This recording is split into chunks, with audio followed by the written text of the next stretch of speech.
Hey everybody, how's it going today? Great to see you on this beautiful, I think it's Tuesday night. It's day two. Hey Mary, good to see you tonight.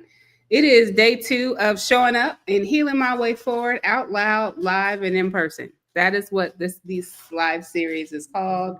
As many of you know, we have a goal to do 3,000 books in 30 days. We're just feeling like it could happen, you know? And so today it's just me sharing some insights and some ideas of the moment that we're in around healing your way forward. I also like to respond to questions and concerns. So if you've read a Substack post, if you've been following me on Instagram for years, please let me know like if there's something you want to chat about, because I'm also happy to just chit chat, because that's what we do. That's how we get to know each other, and that's how we build community. I am not here as an expert. I am just here as a human having a human experience. And part of being a human and having a human experience is means showing up when it's hard, showing up when it's messy, and showing up when you're at rock bottom.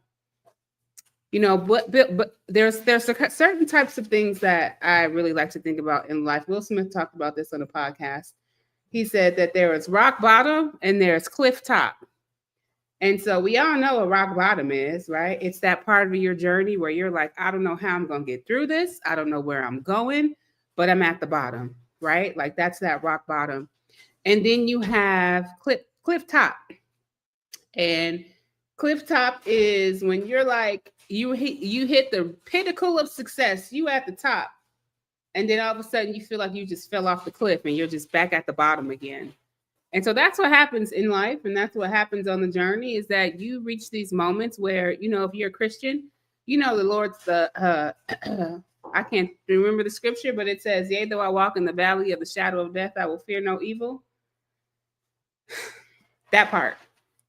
That's what I think of when I think of rock bottom and cliff top. I think of being in the valley of the shadows and fearing no evil. And I think that's something to really, we all can think about, really, is what do we do in those moments where it feels like the world is just not out working in your favor? You know what I mean? Like, what do you do when you feel like it's not worth it anymore? What do you do when you feel like I've come so far and now here I am again?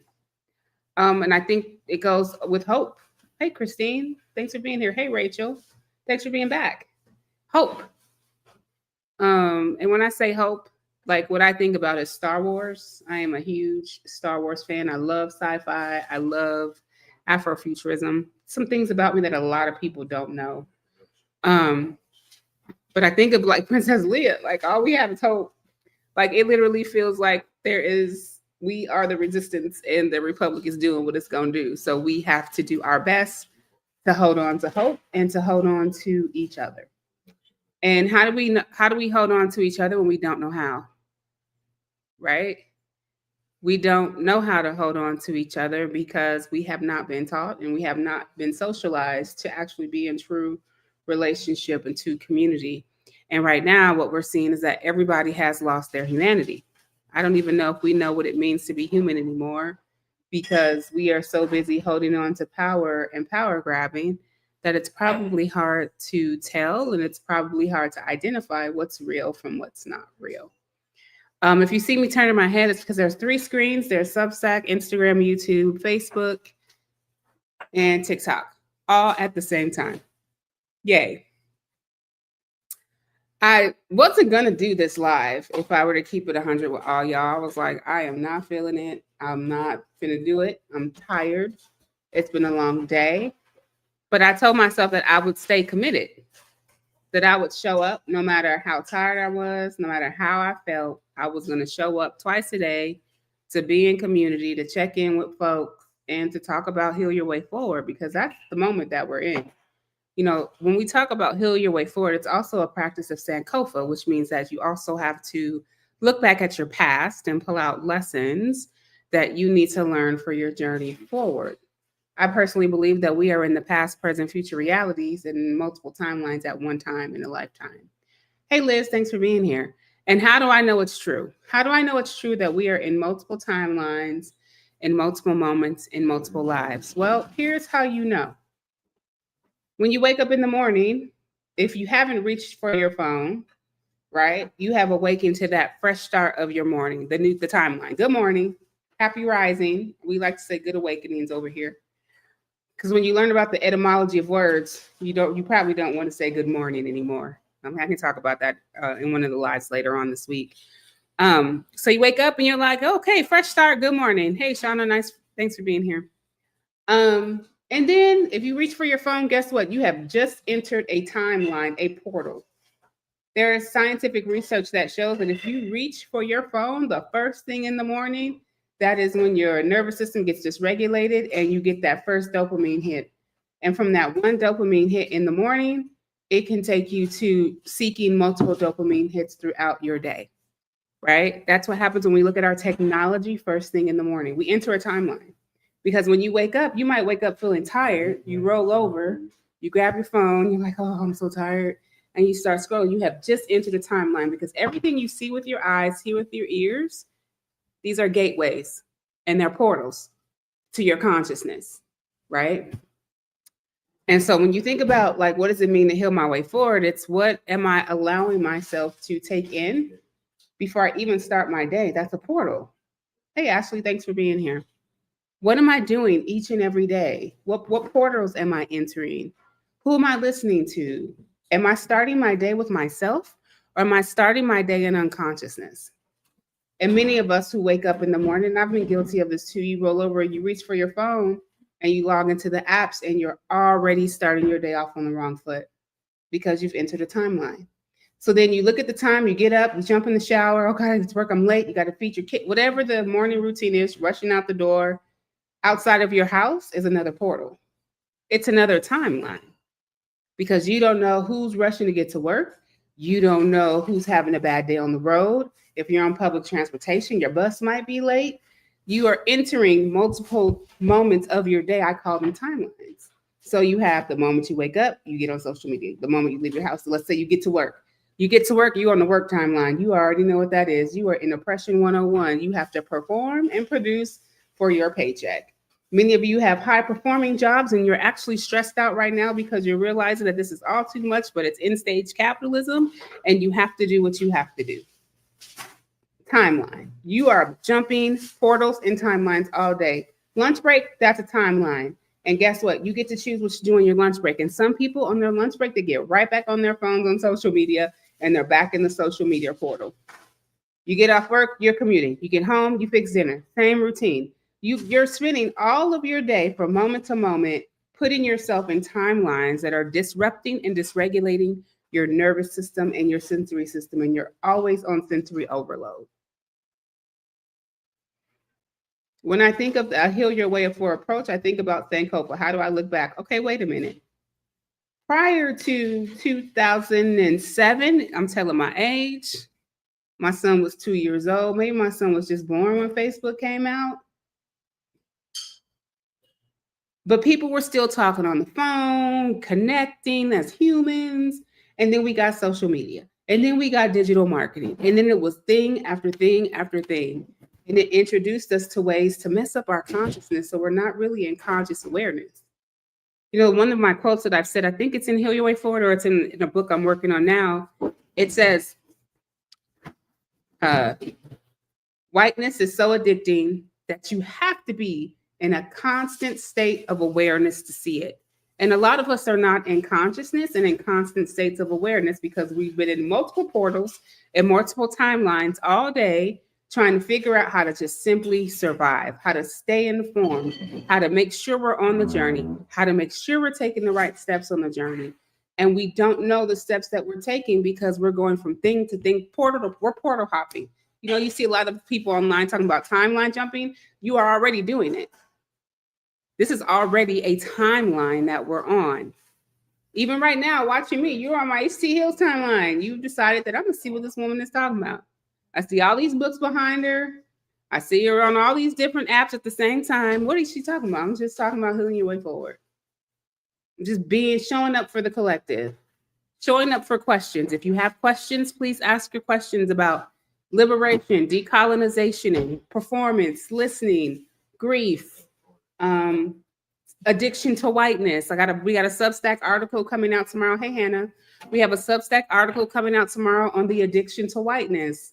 And it's about urgency and shame, right? Maybe you have questions and you keep hearing me throw around addiction to whiteness. I've been teaching on this concept that I found from the works of Bell Hooks. And I actually will find the quote so you know. I'm always going to cite my sources and talk about my ancestors. But I've learned, I first saw the words addiction to whiteness from Bell Hooks in a book that was written for Black women. Ain't that something?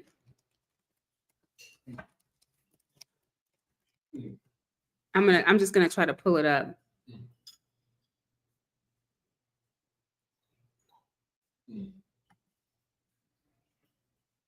So, in the book Sisters of the Yam, Black Women and Self-Recovery, Bell Hooks talks about the link between oppression and addiction.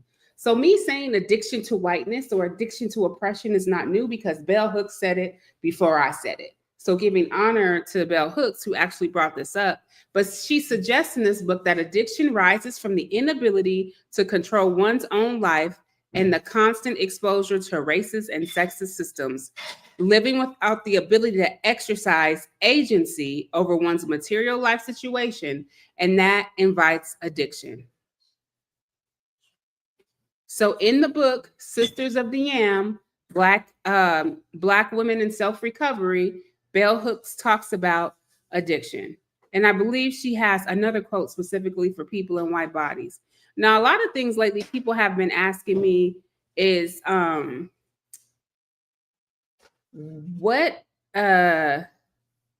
excuse me, to find it. I had it a long time ago on a different,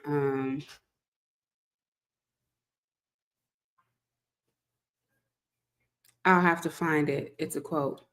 Another thing, though, is that she talks about white people having to understand their addiction to whiteness so that they can break free from the systems and stop harming Black people specifically. And when I talk about addiction to whiteness, I talk about process or behavioral addictions.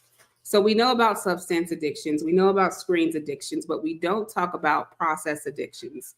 Depending on your early childhood experiences will inform the process addictions that are also rooted in oppression and how you were socialized. It will always show up in how you function.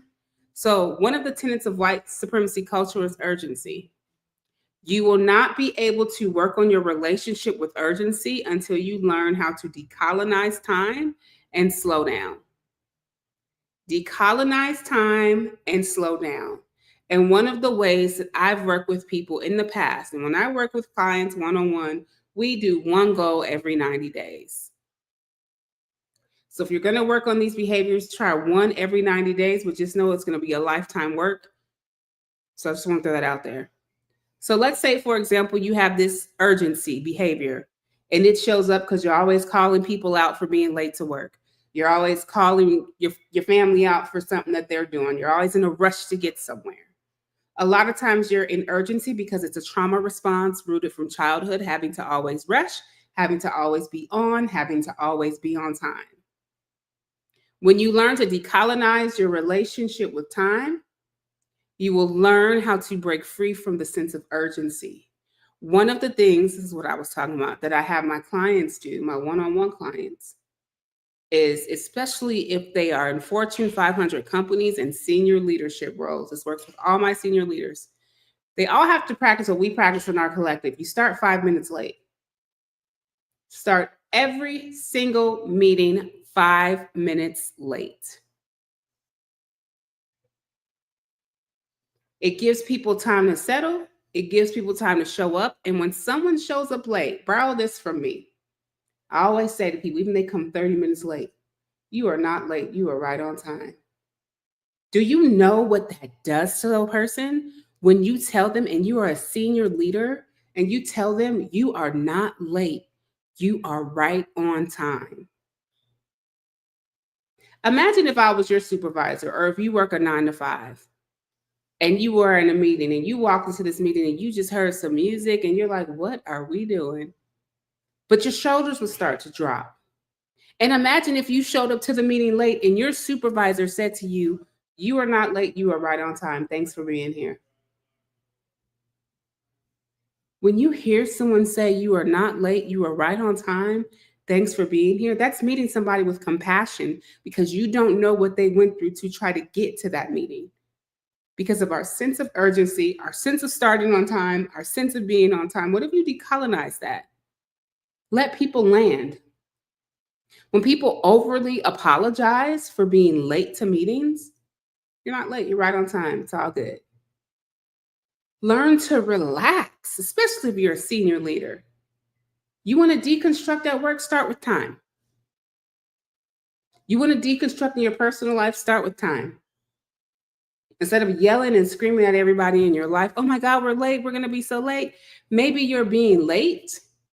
Just maybe your being late is actually saving you from an accident. I don't know how many times that I was supposed to be somewhere and I was late, but when I looked down the road, there was an accident. And here's a great example. Last month, my family and I, we went to the gas station, and then I wasn't the driver. I was like, oh, don't make a right, go left. We're going to go around, right? And everybody looked at me and they like rolled their eyes. We get around the long way to see that right where we were going to turn, there was a car accident.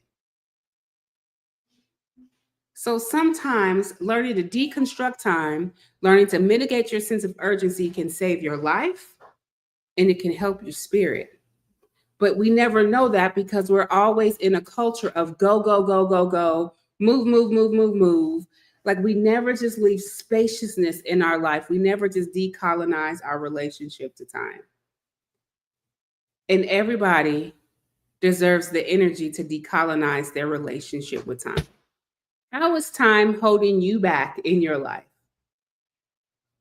A sense of urgency is a tenet of white supremacy culture, and it is a colonized way to control yourself and a colonized way to control others. Urgency is control. How are you going to break free from that? How are y'all going to break free from this urgency? Because I used to be that mom. It's funny having a kid in college. You think about like all the times where you didn't enjoy the moment because you were late for work.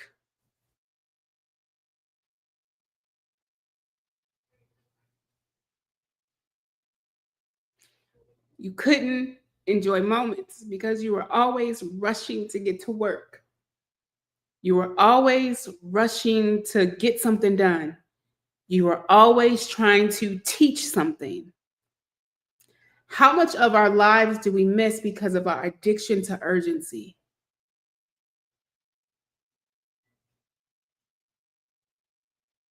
Getting it done for the sake of getting it done. What happened to joy in the process? You know what I mean? Anyway, that was my sermon on time because I'm really on here because I'm working on showing up for myself, showing up for the collective twice a day for the next 28 days, with also a mission to sell 3,000 of these books because I'm not sellable. Imagine that, hearing healing isn't sellable. Imagine. Nobody wants to talk about that. It's not sellable. Nothing you write about is sellable. Nothing you do is mainstream. I was not put here to be mainstream. I'm here for people who are ready to receive the message. And as long as I show up and ask each and every one of you to go to the link in all the bios here and to get a part of that campaign and order a book, I've done my job. Because if I live my life and if you lived on your life based on what people say about you, your work, what you're passionate about, what you create, what you believe in, we will die trying to please others. People pleasing is also a form of an addiction. So showing up for myself is really an act of F anyone who thinks that I'm not sellable. Because baby, at the end of the day, whoever wants the work will get it. And I somehow am going to sell 3,000 books in 28 days after today. How? I don't know. Do I know it's going to happen? Yes, because I believe in my spoken word. I believe in, I create what I think, what I see, what I feel, and what I believe. I spent the last 3 hours depressed. I was not going to do it, but I told myself I committed. And when you commit, you show up, whether you feel like it or not. Now, if I'm having a long COVID flare and I'm in inflammation, I'm still going to show up because I'm going to take my ring light, lay in my bed, and we're going to do this work because I am committed to myself for individual and collective liberation. When you are on, my friend today did a reading, and for many of us right now, showing up is the mission and asking people or offering people to join us however they can. And it is so grateful. I might not have a platform of 600,000 people, but one person on TikTok and one person on Instagram and 7 people on Substack and nobody on anything else. Maybe there's one person on Facebook. I've always only one. If one person shows up, I am blessed. If nobody shows up, I still show up and I am still blessed. And I think that's the thing that with this super digital world that we have forgotten, with this hyper connected scroll and parasocial relationships, we have forgotten to count our blessings and we have forgotten to show up, even when it's hard. And so this is my mission over the next 28 days. 28 days to go after today. I'm showing up twice a day. If it's 15 minutes, 5 minutes, yesterday was an hour. Today it might be less than that because all my devices are starting to die. And that's all right. But as long as I show up, that's all I really care about. If y'all buy a book and bracelet, see how cute that is together? Great. Links in the bio. Go to the campaign link. Don't buy it from Amazon. Don't buy it from Barnes and Nobles. I have my own link where I'm signing them all. I'm putting thank you cards in. Go straight to the link that I provided if you're on Substack. I believe the link is posted as a note. I'm not sure. But what I'm telling you is I'm showing up. I'm showing up to the point that tomorrow when I go to the Dollar Tree and I go to the printer and I print out my QR code and I decorate my poster board and I go stand outside on the Las Vegas Strip passing out flyers, that's how committed I am and what I do for my work. I love everyone that I've met on social media. I love all y'all. But sometimes you got to go old school. If I'm committed to selling 3,000 books, that means I do need to be outside with flyers, walking down the Las Vegas Strip on Fremont Street. It means I do need to go get some camping chairs and sit out on a chair, hold my sign up, and just talk to people who want to talk, have them scan the code and buy the book. Because I have to believe in myself. I know y'all believe in me. But the problem is what happens when you nearly lose everything. Your health, your mental health, your physical health, your emotional health.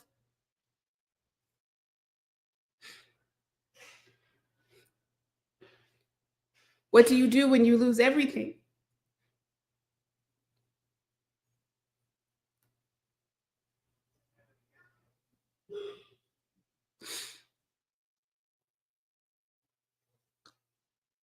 Shit.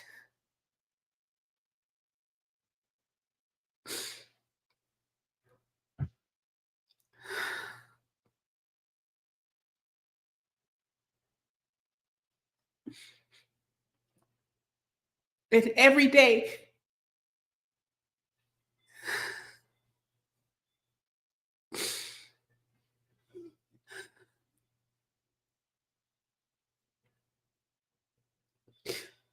you just don't know.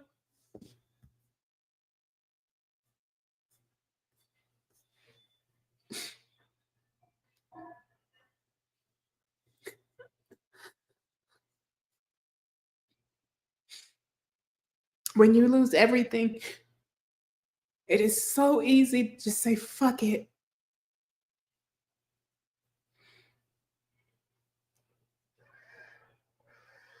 So all you can do is just show up. Messy, because people need to know I'm a human. On the other side of your screen, you're a human. And we have lost our humanity for likes and clicks and checks. And being popular, I don't even care anymore. I just want the message to get out.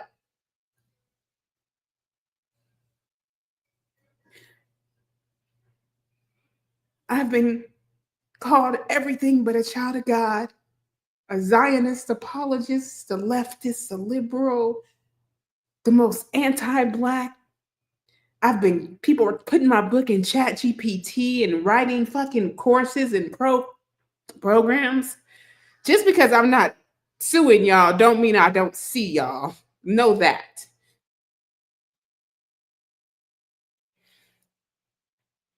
But I can either sit here and be like, I'm finna sue everybody, I'm finna sue Instagram, I'm finna sue Meta, I'm finna sue you. Or I can say, you know what, a setback is a setup for a comeback, baby. And I do not have time to fight. That season is over. So we show up. And we model the work of healing our way forward. That's all this is. Because when you get hit with thing after thing after thing after thing, you can go lay in the corner and cry, or you can reach out to your community, which I've done time and time again, and ask for help. And then the last 3 times I've asked for help, 3 generations of my family. How dope is that? When I've asked for help, 3 generations of my family have been helped. 3. My family. Like blood, like parent-child type relationships have been blessed because I'm able to ask community for support, because I'm just willing to show up vulnerable and messy. Because when you lose everything and you have nothing left, you have to show up. You have to get over the fear of being vulnerable. Everybody's losing a lot right now, right? Over 300,000 Black women have lost their jobs in like the last 60 days, yeah? A lot of us who were in the liberation space lost jobs on October 7th of 2023, but we don't talk about that because it's free all oppressed people across the globe. A lot of us have been called everything but a child of God, and we still show up. And that's what this season is calling for. It's calling for all of us to show up. However you can, as messy as you can, find collective, find community. Make sure you're not in cults. As someone who's also accused of being a cult leader, if I am the cheapest cult leader you have ever met, because baby, I live in Las Vegas, and if I was a cult leader, you know I'd be living somewhere with a mountain view of the Strip, with an infinity pool. Okay, can I just keep it real? If I was about that life, you definitely wouldn't see me living the way I'm living right now.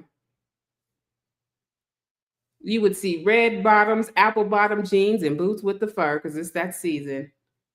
But I'm not about that life.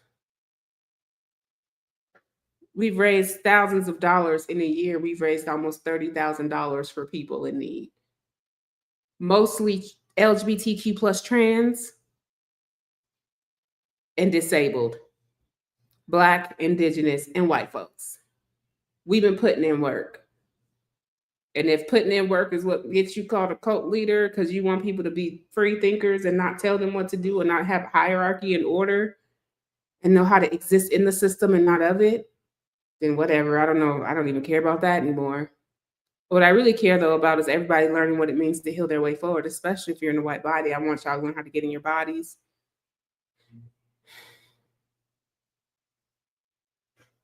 How to give words and meaning to what you experience in your everyday life. Like, I care more about people like really practicing healing your way forward than I actually care about a lot of things. Because until white people embody the journey and see this as healing work and practice their own ancestor reverence and rituals, you will keep producing the same problems over and over again. Every election shows you what's changing and what's not changing. And a lot of you refuse to do the healing work. You keep performing. I'm going to go to this protest. I'm going to go do this. And then if I sit down and ask you, okay, what was your relationship like with your mother? And was she a feminist? And was your grandmother a feminist? And did you know that depending on your age, your mother was the first woman in your family to have a bank account? So what do you know about money? If I get real deep with a lot of y'all gonna be like, oh, I didn't know this journey meant I had to do that work. Yes, this journey means that you have to go deep. And it's not to go deep to feel sorry for yourself. It's to go deep because you want to learn what the hell your ancestors were doing so you don't repeat the lessons. And then you want to learn who were many of you before you're white. Y'all weren't always white. A lot of your ancestors had to assimilate into whiteness to survive. And I am not Irish or Italian or Jewish. I can't speak to that experience. Hi, Cindy. I can't speak to that experience, but the experience I can speak to was forced assimilation. I can speak to forced assimilation. So what were you before your culture was forced to assimilate? If you were Irish, if you were Italian, what was your practice before Catholicism, before Christianity? Were you gypsies? Were you know what I'm saying? Were you pagan? Like, did you celebrate the sun? It is so important for people across racial difference to understand who they were before they were forced into this oppressive system and forced into assimilation. It is so important for everyone to know that. That is where the true freedom can actually come from. The true freedom comes in really learning who you were before you were forced into this system so that you can check your privilege, lean into the discomfort, live into the work so you can heal your way forward and break your addiction to whiteness. Those are all titles of books that were written, except the last one. That's a work in progress. So I am done for tonight. I want to thank y'all for hanging out with me. I do have a couple of comments on Substack. Christina loves this decolonization of time. Thank you, Christina. Christina, I feel that. So much regret as a healing professional who's always controlled by urgency at the expense of my own family. Yes, Christina, I hope that you find a pathway where you pad your time, where you put yourself first and your time first, and you move at your pace. Christina, you're buying the book and we'll buy someone for my therapy practice. Absolutely. Yes. If you are therapists, I do have bundles too on the website. You'll see you can buy 3 books, 3 bracelets. You can buy, if you do have a clinical practice, if you work a 9 to 5, there are also options where you can actually probably go to your human resources and they can actually buy a set of books and might come in and talk to your organization. So there are so many options. If you have questions, especially if you're on Substack, I'm very reachable. Especially if you're a subscriber, just send a DM or there's a contact form in the Check Your Privilege website. If you want more information, because I can do customized book packages because we are going to sell these 3,000 books. It's actually, the number is actually 2,960. 2,960 books to go. I love when the number gets lower. It just, whatever it gets to, I'm just going to be so proud of myself and proud of us for believing in what's possible. So I'm live again tomorrow at 7 a.m. Stay tuned for that live. Again, these lives are just real. They're direct. At some point, I have not done it yet. You might see my eyes turn or close. That means I'm channeling. Because I'm tapping into other gifts if I do this work. So you might see me channeling. You might see somebody say something to me, pull them on the live and like go one-on-one. So just stay tuned because we got, after today, 28 more days of lives and time. And let's see what this brings us. All right. If you're on Substack, wait for that article tomorrow on the addiction to urgency. It also comes with a reflection prompt. So make sure that when you're reading the articles on Substacks, you're going through the reflection prompts and you're thinking about it. Starting to pace ourselves on Substack too. So just stay tuned for some updates on Substack. For those of you on Facebook, YouTube, and Instagram, thank you so much for hanging out. YouTube, TikTok, still getting used to TikTok. I'm sure the more I go live on all these platforms, the more it'll do whatever they do. At this point, I don't know if I I just want to show up, right? I don't want to talk about algorithmic oppression. I just want to show up, and whoever is here for the messages, you get the messages live or you get the replay. So thank you all so much for hanging out. It's good to see all of you all. Thank you for all the ways that you have supported me in this work.